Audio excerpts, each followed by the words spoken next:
Do you ever feel like you're stuck in the same place without understanding why? As if you were pushing on a door but not realizing that it opens the other way? You may be sabotaging yourself, and you don't even realize it. Self-sabotage is like an invisible enemy. You feel that something is holding you back, but you can't pinpoint exactly what it is. You want to change your life, achieve new goals, but halfway through, you get distracted, procrastinate, convince yourself that it's not the right time, and guess what? Months and years go by and everything stays the same. This isn't just your problem, it's a human problem. Aristotle said that we are creatures of habit, and often our habits bury us alive. Have you ever noticed how some people always get stuck in the same cycles? Toxic relationships, unsatisfying jobs, broken promises. It seems like a repeated script. But what if I told you that you could rewrite that story? Now, pay attention. Your mind is programmed to avoid suffering, but also to avoid the discomfort of change. That's why, even if you know something needs to change, you hesitate. Socrates believed that the first step towards wisdom is admitting your own ignorance. So let's do this together. Let's admit that perhaps without realizing it, we are sabotaging ourselves. You know that project you've always wanted to start but never got off the ground? Or that decision that could transform your life but you keep putting it off? You always have an excuse, right? Now is not the right time. I need to prepare more. What if it goes wrong? The truth is that your mind is tricking you. It keeps you in your comfort zone because it's safe there. But safety doesn't mean happiness. Cornel West said that the greatest tragedy in life is not failure, but the lack of commitment to our own dreams. And self-sabotage does exactly that.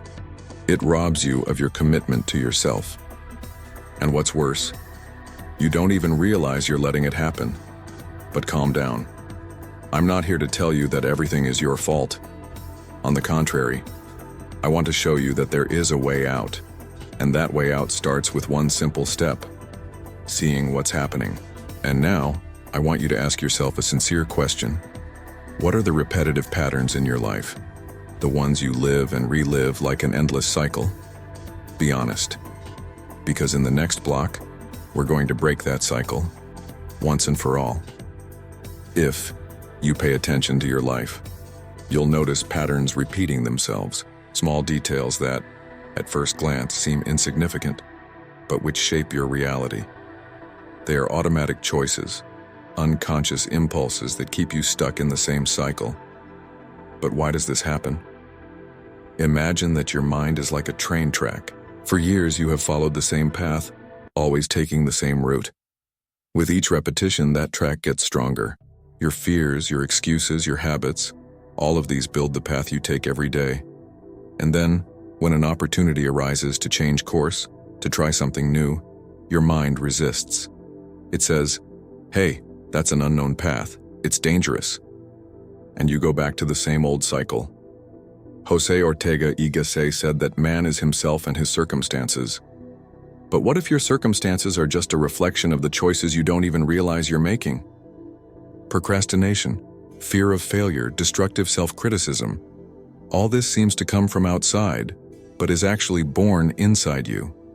It's a defense system that your mind has created to protect you from discomfort. But in the end, this shield doesn't protect you. It traps you. Now let's do a quick test. Take out a piece of paper or just think, when was the last time you felt stuck? That feeling of wanting to move forward, but something holding you back. What went through your mind at that moment? Fear, doubt, that inner voice saying, "You're not ready"? Now comes the most important part. What if that voice is lying? Søren Kierkegaard talked about the leap of faith. He believed that true transformation happens when we decide to act, even if we're not completely sure. But most people don't take that leap. They wait for the perfect moment, for absolute confidence. But that moment never comes. Confidence doesn't come before action. It is born from it. Now listen to me carefully. You already have everything you need to get started. The only thing missing is to decide. And that's exactly what we're going to explore now. How to break out of the cycle of self-sabotage and take control of your life. Now that you understand how self-sabotage works, here comes the most important question. How do you get out of this cycle? How do you change the script of your own life and stop being the biggest enemy of your own progress? The answer lies in action. Small, consistent steps can disarm this destructive pattern that repeats itself. But before we talk about how to act, there's something you need to understand. Self-sabotage won't disappear overnight. It will keep popping up, testing your resolve. The difference is that now you'll be prepared. Marco Aurelio wrote in Meditations that you have power over your mind, not over external events. Realize this, and you will find strength. The first step to breaking away from self-sabotage is to take responsibility. Stop blaming circumstances, the past, the people around you. Yes, some things are beyond our control, but our reaction to them will always be in our hands. Now for a practical challenge, choose one small action that you've been avoiding. Something simple. Maybe start that book you've been putting off, send an important message, wake up earlier tomorrow. And do it. Just do it. Without thinking too much, without looking for the perfect motivation. Action generates motivation, not the other way around. Real change happens in the present, not tomorrow, not when everything is perfect. And do you know what happens when you take the first step? Your mind realizes that there is no real danger, and resistance weakens. Little by little, the cycle of self-sabotage is broken. You have more power than you realize. What you do today defines who you will be tomorrow. So the final question is, are you going to keep sabotaging yourself, or are you going to take that first step now?